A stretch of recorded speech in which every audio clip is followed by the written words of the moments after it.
નમસ્કાર, આપ જોઈ રહ્યા છો નેશન પ્લસ ન્યૂઝ. હું છું આપની સાથે હેતલ ભગત. અરવલ્લી જિલ્લાના માલપુર ખાતે ભારતીય જનતા પાર્ટી કાર્યાલયના શુભારંભ વખતે ક્ષત્રિય સમાજે ફરી એકવાર ઉગ્ર વિરોધ નોંધાવ્યો હતો. અરવલ્લી જિલ્લાના માલપુરમાં ક્ષત્રિય સમાજનો પુરુષોત્તમ રૂપાલા સામેનો વિરોધ યથાવત છે. ભાજપ કાર્યાલયના શુભારંભ વખતે પણ ક્ષત્રિય સમાજે પુરુષોત્તમ રૂપાલાની સામે નારેબાજી કરી હતી. અરવલ્લી જિલ્લાના ભાજપના પ્રમુખ રાજેન્દ્ર પટેલ પણ આ સમયે ઉપસ્થિત હતા અને ચાલુ કાર્યક્રમમાં રાજપૂતો દ્વારા પુરુષોત્તમ રૂપાલા દ્વારા અપાયેલા નિવેદનનો વિરોધ કરવામાં આવ્યો હતો. આજ રોજ માલપુર તાલુકાના ક્ષત્રિય આગેવાનો અને યુવાનો અહીંયા ભાજપનો કાર્યક્રમ ઓપનિંગ હતું ત્યારે અમે અહીંયા આવેલા છે ભાજપનો વિરોધ કરવા માટે. અમારા માત્ર તો પહેલાં રૂપાલાનો જ વિરોધ હતો, પણ હવે લાગે છે કે ભાજપની આંખો હજુ ખુલતી નથી, એટલે આ વિરોધ યથાવત રહેશે, ચાલુ રહેશે અને અમારા વ્યક્તિઓ ગામડે જઈને આ બાબતનો એક પ્રચાર કરશે, રૂપાલા વિશેની વાત ઉજાગર કરશે. નિભસ્ત શબ્દોમાં અમારા ક્ષત્રાણીઓ વિશેથી બોલી ગયો છે એને તો ઈશ્વર ક્યારેય માફ નહીં કરે.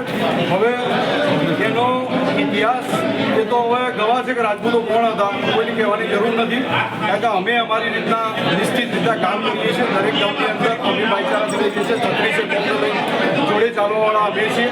અમારે કોઈનાથી કોઈનો વિરોધ નથી, માત્ર રૂપાલાનો અમારો વિરોધ છે. એ વિરોધ યથાવત ચાલુ રહેશે. આ બનાવને લઈને માલપુર પોલીસ પણ સમારંભ સ્થળે પહોંચી ગઈ હતી અને પરિસ્થિતિને થાળે પાડવાનો પ્રયાસ હાથ ધર્યો હતો.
Kapil Patel, nation plus news, Aravalli.